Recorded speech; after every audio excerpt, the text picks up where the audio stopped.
Hello नमस्कार, मैं आनंद आचार्य। आज का ये जो वीडियो जो मैं तैयार किया हूँ खास करके व्यू को डेवलपमेंट को लेकर के। देखिए, हमने यूट्यूब पर कई वीडियो को दिया है, कई वीडियो का रिएक्शन भी मैं देखा हूँ। मैं एक शिक्षक हूँ। शिक्षक होने के नाते कई सवाल जो हमारे सामने प्रस्तुत हुए, उन सवालों के दायरे में ही मैं इस वीडियो को तैयार किया हूँ। मैक्सिमम लोगों का ये कहना है कि स्टडी मटेरियल मिल जाते हैं, प्रश्न मिल जाते हैं, लेकिन वो व्यू डेवलप नहीं हो पाता जिससे एक प्रशासकीय नज़रिया डेवलप हो। इसे कहने का तात्पर्य सीधा सीधी यह है कि यदि सोच अगर सकारात्मक हो, संविधान सम्मत हो, कानून सम्मत हो, तो सफलता बहुत तेजी से आ सकती है। क्योंकि जो उम्र होता है 20 साल 22 साल का जो उम्र होता है, मेरे नज़र में वह उम्र कहीं ना कहीं एक पक्षीय भावना की होती है।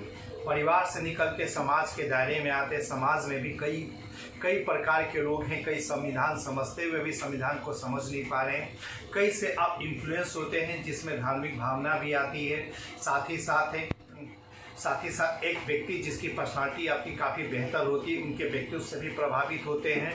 तो कहीं ना कहीं आपकी जो सोच है एक पक्षी होने की कोशिश होती है। लेकिन मेरा मानना है कि यदि आप अधिकारी बनना चाहते हैं तो निश्चित तौर पर आपकी सोच संविधान सम्मत होनी चाहिए, कानून सम्मत होनी चाहिए। इसी को लेकर के वीडियो को मैं एक सिलसिला शुरू करने जा रहा हूं, जो प्रत्येक दिन एक नए घटनाक्रम को लेकर के क्या इसके पॉजिटिव मायने, क्या नेगेटिव मायने, उसी चीज़ों को शुरुआत करूँगा। जैसे आज से शुरुआत मैं करने जा रहा हूँ। देखिए, एक चीज़ और भी मैं बताना चाहूँगा कि मैं इस बात को लेकर के मैगजीन में, जो हमारे संस्थान का जो मैगजीन आ रहा, अराउंड द कॉम्पिटिटिव वर्ल्ड करके मैगजीन आ रहा, मिशन IAS का जो करंट अफेयर आ रहा, उसमें इस चीज़ की हमने जिक्र भी किया है। या जो वीडियो जो आप देख रहे हैं उसका कुछ डिटेल रूप लेना चाहते हैं तो निश्चित तौर पर मैगजीन को भी आप देख सकते हैं। उसमें काफ़ी ज़्यादा आपको मटेरियल मिलेगा। तो सबसे पहले एक सवाल आज से शुरुआत कर रहे हैं। पहला सवाल ये था कि भारत विकसित देशों के श्रेणी में शामिल होगा, ट्रंप महोदय ने कहा। चलिए, घटनाक्रम क्या है सभी लोग आपको पता होगा कि विकासशील देशों का एक समूह है, G7, G8 भी बना था, रूस को शामिल किया गया था, लेकिन रूस अमेरिकी विरोध के कारण रूस को वहां बाहर कर दिया गया। अभी वर्तमान में G7 है, तो भारत को शामिल किया जाएगा। तो देखिए, अगर इस घटना को देखना है तो इस घटना के दो मायने, एक तो सकारात्मक पक्ष भी है और दूसरा नकारात्मक पक्ष भी। यहाँ इस बात का ध्यान रखना होगा, किसी भी सिक्के का दो पहलू होते हैं। ये आप पर डिपेंड होता है कि आप किस एंगल से देखते हैं। प्राय छात्र जो है ना एक ही एंगल से देखते हैं, या पक्ष की ओर से देखते हैं या विपक्ष की ओर से देखते हैं। जबकि मेरा मानना है कि एक ऑफिसर या एक बुद्धिजीवी और एक सुधी विद्यार्थी को दोनों ओर से देख करके एक कॉमन सा निष्कर्ष को लेने की जरूरत है। इसीलिए मैं इसके दोनों पक्षों की चर्चा मैं करना चाहूंगा। सबसे पहले चर्चा मैं करना चाहूंगा पॉजिटिव पक्षों का। सबसे पहला चीज है, मनोवैज्ञानिक स्तर पर हम काफी ज्यादा अपने आप को समृद्ध महसूस करेंगे कि हम विकसित देशों की श्रेणी में हम आ चुके हैं। पहला पॉइंट है। दूसरा पॉइंट की अगर हम लोग चर्चा करें तो निश्चित तौर पर दुनिया के जो 7 देश है, जो विकसित देश है, उसके बीच में अगर हमारा स्थान मिलता है तो गौरव की बात है। और दुनिया को नेतृत्व करना या लीडरशिप क्वालिटी को डेवलप करना भारत की एक बढ़ती हुई विदेश नीति या भारत की बढ़ती हुई आर्थिक शक्ति का एक परिचायक है। दो पहलू। अगर तीसरा लाभ को अगर हम देखेंगे तो कह सकते हैं कि इसी के थ्रू कहीं ना कहीं अब यूएनओ में एक दबाव बनाने की स्थिति में होंगी, ताकि यूएनओ का विस्तार हो। और उसमें अभी जो 5 राष्ट्र है जिसके पास वीटो पावर का मिला हुआ अधिकार मिला हुआ, 5 राष्ट्रों से बढ़कर के 7 हो, 9 हो, 15 हो, जिसमें भारत भी शामिल हो जाए, ये चीजें एक रास्ता हो सकती है। तो चलिए, ये पॉजिटिव पहलू था। लेकिन नेगेटिव पहलू देखेंगे। नेगेटिव पहलू क्या है? नेगेटिव पहलू सबसे पहली बात है कि हम एक विकासशील देश से हैं और बिना अर्थव्यवस्था को मजबूत किए हम विकसित देशों के श्रेणी में जाते हैं, तो कहीं ना कहीं हमारे लिए एक उपहास का विषय हो सकता है। नेगेटिव चीज़ है नंबर 1। दूसरी चीज़ें है कि विकसित देशों का से मिलने से जहां मनोवैज्ञानिक दृष्टि से मजबूती होगी, वहाँ इकोनॉमी आधार पर आप देखेंगे कि कई जो लोन जो है हमें इसलिए सस्ते और रियायत स्तर पर मिल जाते हैं क्योंकि हम विकासशील देश हैं, हम इमर्जिंग कर रहे हैं, इसलिए हमें मिलते हैं। विकसित देशों श्रेणी में आने पर यह नहीं मिलेगा। तीसरी महत्वपूर्ण चीज है कि अंतर्राष्ट्रीय स्तर पर जितनी भी लायबिलिटी आती है, सारे के सारे लायबिलिटी जो है विकसित देश ही मिलकर उठाते हैं, उन्हीं को फंडिंग करना पड़ता। ऐसे परिस्थिति में जब हम एक विकासशील हैं और विकसित देशों के श्रेणी में अगर हम पहुंचेंगे तो आप इस चीज़ को अनुमान लगाइए कि हमारे पास जो मिलने की संभावना पहले थी वो तो बिल्कुल नहीं मिलेगा, बल्कि हमें भी अंतर्राष्ट्रीय स्तर पर मदद करने को तैयार रहना पड़ेगा, जो भारत के लिए एक बड़ा ही पॉजिटिव चीज़ें तो नहीं कर सकते, नेगेटिव चीज़ें ही कर सकते हैं, क्योंकि उन राशि का यूज हम अपने देशवासी के कल्याण के लिए कर सकते थे, जो अंतर्राष्ट्रीय लायबिलिटी को हमको करना पड़ेगा। चौथी महत्वपूर्ण चीज़ें, WTO का मामला देखे होंगे, वहाँ भारत यानी सेंस से विकासशील देश बना यूरोपीय देशों के रूप में, जैसे यूरोपीय अमेरिकी देशों से एक संघर्ष है। संघर्ष बेसिकली 3 मुद्दे को लेकर के, एक पहला मुद्दा पर्यावरण को लेकर के, दूसरा मुद्दा बाल श्रम को लेकर के, तीसरा मुद्दा जो है वो स्पेशली जो है वो कृषि सब्सिडी को लेकर के। तो विकसित देश का जो सोच है, हम जस्ट एक अपोजिट सोच है, और हम विकासशील देशों का अगुवा होने के नाते यानी लीडर होने के नाते अपने पक्षों को रखते हैं और एक अपनी प्रभुसत्ता स्थापित कर पा रहे हैं हम, जहां विकासशील देश हमारे लिए मदद है, हमारी जो भूमिका, हमारी जो विदेश नीति का आधार, वो चीज़ें हमको मिल रहा है। अगर हम विकसित देशों के श्रेणी में चले जाएंगे तो निश्चित तौर पर ये तमगा, ये एक समूह जो है वो बिल्कुल नहीं हो पाएगा। तो ठीक है, दोनों पक्षों को हमने देखा। अब आता है निष्कर्ष, क्या कहना चाहेंगे। देखिए, निष्कर्ष सभी व्यक्ति का अपना अपना होता है, मेरा अपना हो सकता है, आपका अपना हो सकता है। हमने तो दोनों तर्क दिए। क्या आप सहमत हैं, इस चीज़ को नहीं सहमत है, आप अपनी बातों को लिख सकते हैं, समझ सकते हैं। लेकिन जहाँ तक मेरी बातें, मैं निष्कर्ष के तौर पर मैं कहना चाहूँगा कि भारत G7 देश का सदस्य नहीं बने, एक सम्मान की विषय है, लेकिन सदस्य नहीं बने, सबसे बड़ी बात है।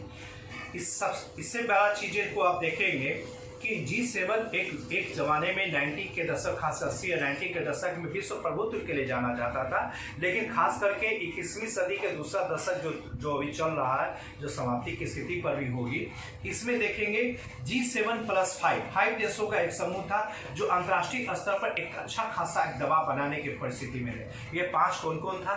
चीन था, भारत था, दक्षिण अफ्रीका, ब्राजील और मैक्सिको। तो कहीं ना कहीं 7, 5, 12 देशों में हमें एक सम्मान मिला। तो फिर हम 8वां 9वां लेकर के सम्मान लेके क्या करेंगे, पहली बात। दूसरी महत्वपूर्ण चीजें हैं कि अब दुनिया में एक ऐसे ऑर्गेनाइजेशन की स्थापना हो चुकी है जिसका कोई स्थान नहीं है, कोई अध्यक्ष नहीं है, लेकिन ये वर्ल्ड लीडरशिप के रूप में जाना जाता है, जिसका नाम है G20 में भी हम लोग शामिल हैं। तो निश्चित तौर पर जहाँ तक लीडरशिप की बातें हैं, तो हम G20 के माध्यम से, G7+5 के माध्यम से हम अंतर्राष्ट्रीय स्तर पर अपनी बात को कर रहे हैं। आवश्यकता इस बात की है, खास करके यूएनओ को लेकर के आवश्यकता इस बात की है कि इस लॉबिंग को हम तैयार रखें, इस लॉबिंग को हम प्रमोट करें, और साथ ही साथ महासभा यानी संयुक्त राष्ट्र के महासभा से एक दबाव बनाने की कोशिश करें कि जो 2045 में लगभग आप सोचे 65 साल पहले जो चार्टर बना था यूएनओ का, कि 5 अस्थायी सदस्य, 5 ही वीटो पावर जिनको मिलेगा, वो वही नेतृत्व करेंगे। अब समय आ गया है, अब इसमें विस्तार की जरूरत है, और उस विस्तार में कहीं ना कहीं भारत भी शामिल है।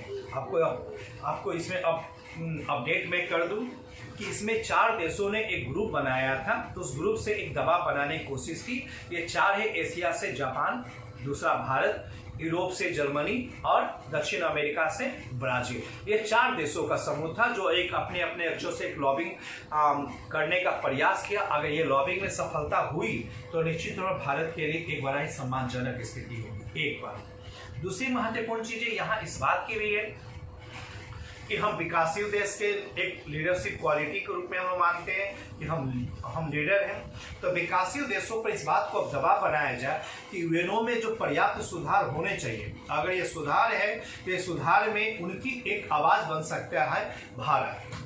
तो इसलिए उनका एक प्रमोट करने की जरूरत है कि अब अंतर्राष्ट्रीय मंचों पर आकर के यूएनओ में एक सुधार करे, अब भारत एक वीटो पावर वाला देश बने। अब हमारी आवश्यकता इस बात की।